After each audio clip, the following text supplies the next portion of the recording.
The sound begins before the silence ends. That is the paradox they never told you.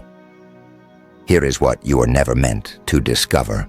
Before the first star ignited, before time coiled itself into existence, before the Demiurge carved prisons from matter and called them worlds, there was a word, not spoken, vibrated, and that word carried a frequency so pure, so absolute, that reality itself bent to its command. Jesus knew it. The Gnostics encoded it. The Archons buried it. But you, seeker, you are about to remember. Listen closely. What if I told you that healing was never a miracle? What if every restoration Jesus performed was not divine intervention, but divine technology? A mastery of frequency. A return to the monad's original broadcast. The ancient texts whisper it. The Nag Hammadi scrolls encode it. Even the Hebrew mystics locked it inside their most sacred syllables. They called it the ineffable name, the sound that preceded creation, the resonance of the Pleroma before the fall. And when Jesus walked the earth, he didn't just speak truth. He tuned the broken back into wholeness. He aligned flesh with the original frequency, the one that existed before corruption, before density, before the Archons built their counterfeit kingdom and convinced humanity it was home. You feel it already, don't you? That pull in your chest, that subtle tremor in your awareness. That's not coincidence. That's remembrance, the divine spark, recognizing its own echo. Because here is what the gatekeepers never wanted you to know. You are not separate from this frequency. You never were. You are a syllable in the monad's eternal utterance. A note in the cosmic symphony. And every illness, every fragmentation, every shadow you carry is simply a matter of being out of tune. Jesus didn't perform magic. He performed realignment, and the method was always hidden in plain sight. Let's go back to the beginning that has no beginning. The Gnostics taught that before this world of matter and suffering, there was only the monad, the one, the absolute, the source beyond all sources, unknowable, unnameable, pure consciousness without form. But consciousness cannot remain still. It must express. And so, the monad vibrated, not sound as we understand it, but the possibility of sound, the blueprint for all resonance. This first vibration rippled outward, giving birth to the aeons, divine emanations of light, wisdom, and truth.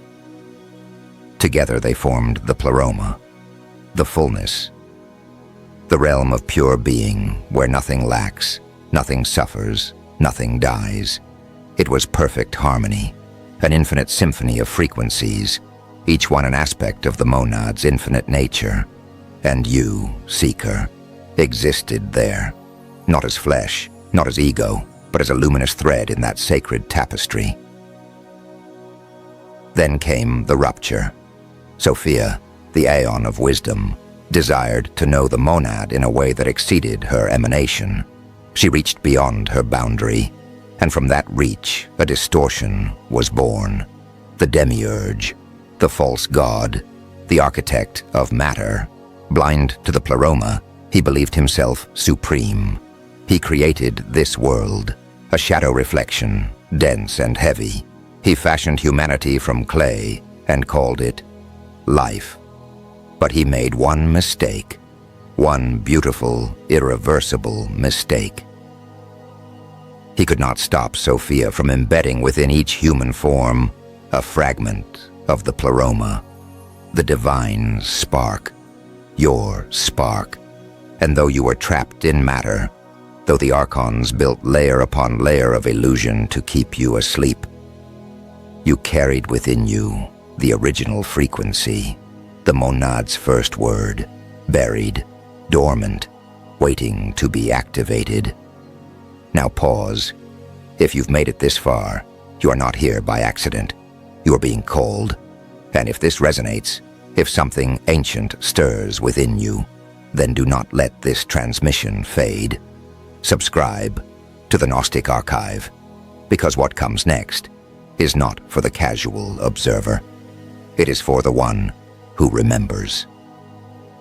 Let's enter the first movement, the sound before sound.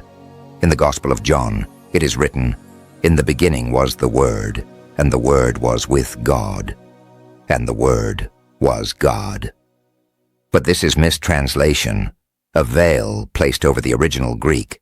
The word used was logos, not merely word as in speech, but logos, the principle of order, the cosmic blueprint, the vibrational architecture of reality itself. The Gnostics understood this. The logos was not separate from the monad. It was the monad's first expression, the frequency through which all creation unfolded. And Jesus, the Gnostics taught, was not the son of the Demiurge. He was an aeon, a messenger from the Pleroma, sent to remind humanity of the original frequency, to break the Archontic spell, to show that healing was not begging the false god for mercy, but remembering the sound of home. So what was this sound? The ancient Hebrews called it the Tetragrammaton, YHVH, the unpronounceable name of God. 4 letters carrying a frequency so sacred that only the high priest could utter it, and only once a year in the Holy of Holies. But even this was a distortion, a limited human attempt to encode what cannot be encoded, because the true name, the true frequency, exists beyond phonetics. It is felt, not spoken. It is vibration at the edge of silence. And Jesus accessed it, not through ritual, not through sacrifice, but through inner alignment, through returning his consciousness to the Pleroma. Even while inhabiting flesh, he became a living tuning fork, and when he touched the sick, the broken, the possessed, he transmitted that frequency directly into their being. He reminded their cells of the original blueprint, and the body, recognizing its source code, healed itself. Movement 2. The Lost Science. This was not mysticism in the way the modern world dismisses it. This was science, ancient science, the kind that modern physics is only now beginning to rediscover. Cymatics, the study of how sound creates form, when specific frequencies are passed through water, sand, or particles, geometric patterns emerge. Sacred geometry, the same patterns found in the flower of life, in cathedral windows, in the spirals of galaxies. This is not metaphor, this is evidence. Sound structures reality, and if sound can organize particles into sacred patterns, then sound can reorganize the chaos of disease back into the harmony of health. The Gnostics knew this. The Egyptians knew this.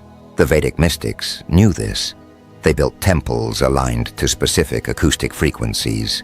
They chanted mantras designed to resonate with the body's energy centers. They understood that the human form is not solid.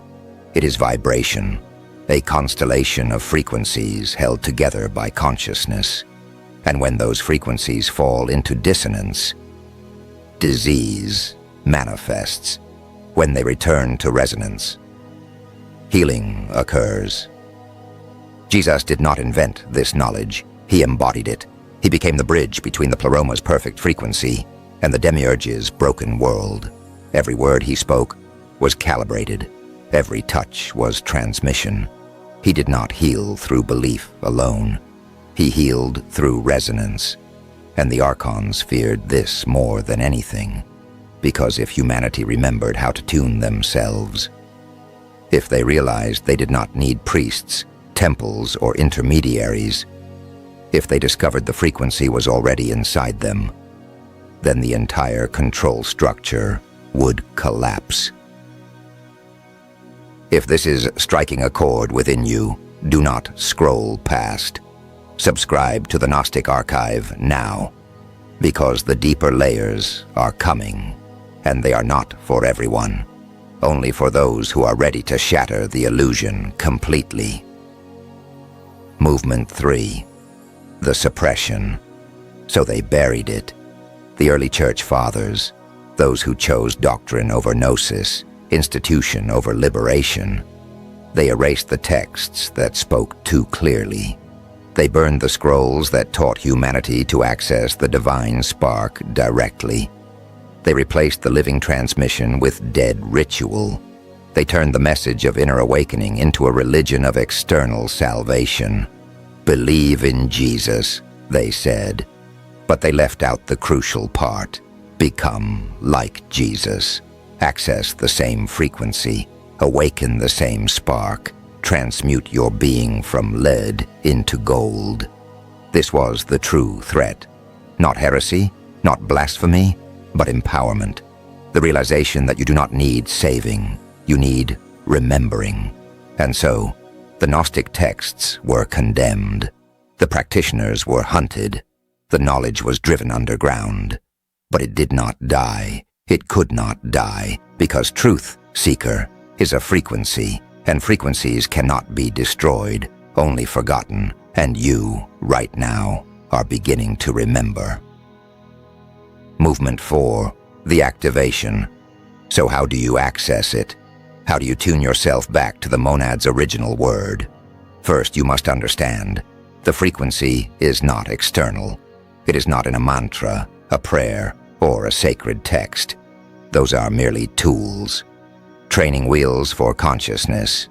The true frequency lives in the silence between your thoughts, in the stillness beneath your breath, in the space where the divine spark waits, patient and eternal. Jesus taught this in secret. The Gospel of Thomas records him saying, "If you bring forth what is within you, what you have will save you. If you do not have that within you, what you do not have within you will kill you." This is the key. What is within you is the frequency, the same resonance that flows through the Pleroma. To activate it, you must quiet the noise of the archontic world, the distractions, the fear, the endless stream of false desires designed to keep you fragmented.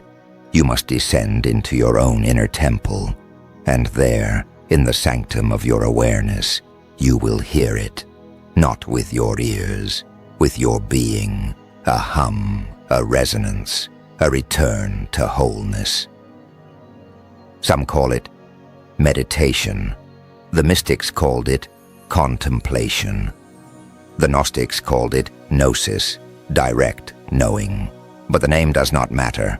What matters is the practice. Sit in silence, breathe deeply, feel the vibration of your own aliveness, and with intention, attune yourself to the highest frequency you can imagine. Not with force, with surrender. Allow your consciousness to rise like smoke, to drift beyond the prison of flesh, beyond the illusion of separation, back toward the light of the Pleroma. And in that state, you will touch the monad's word, and it will touch you back. This is not fantasy. This is the technology of the soul, and it is your birthright. Movement 5. The transmutation. When you align with the original frequency, everything changes. Not overnight, not dramatically, but gradually, inevitably. Your body begins to heal itself. Old wounds, buried traumas, lingering pain. They surface not to destroy you, but to be transmuted. Your mind clears. The fog of conditioning lifts. You see through the veils the Archons have placed over perception. Your relationships shift. Those who resonate with your new frequency draw closer. Those who do not fall away. This is not cruelty. It is alignment. And most importantly, your sense of self transforms. You stop identifying with the small, frightened ego. You begin to remember what you truly are. A fragment of the monad, a note in the eternal song, a being of light temporarily clothed in matter, but never defined by it. This is what Jesus demonstrated, not that he was special, but that he was awake, and his healing was proof that when you align with the monad's frequency, the laws of the Demiurge no longer bind you. Sickness becomes optional. Suffering becomes a choice. Death becomes a doorway, not a wall. So here is the final secret, Seeker, the one the Archons will never admit. You are already whole. You were never broken. You only forgot the sound of your own divinity. But now, you are remembering, and that changes everything. This is where most teachings end, but not here, not at the Gnostic archive, because if you have stayed with me this far, you are ready for what comes next. Subscribe now, join the sanctuary of those who see beyond the veil, and prepare yourself, because the next transmission will go even deeper into the realms where language itself begins to fail, where only the frequency remains. The monad's first word was never meant to be lost. It was meant to be lived. And you, Seeker, are the living proof that it still echoes. Every breath you take is a syllable in the cosmic utterance, every heartbeat a rhythm in the eternal song. You are not separate from the frequency. You are the frequency becoming aware of itself. And that awareness, that is the healing, that is the awakening, that is the return. So go now. Sit in silence. Listen for the hum beneath the noise. And when you hear it, when you feel it rising from the depths of your being, know that you have touched the same frequency Jesus used, the same resonance that flows through the Pleroma, the same word that existed before creation, and you will never be the same. This is the Gnostic archive, where the forgotten becomes remembered, where the seeker becomes the found. Subscribe. Commit to reading beyond the lines and step into the sanctuary of the initiated, because the journey has only just begun, and the next revelation is waiting in the silence, where the monad still speaks, and you are finally learning to listen.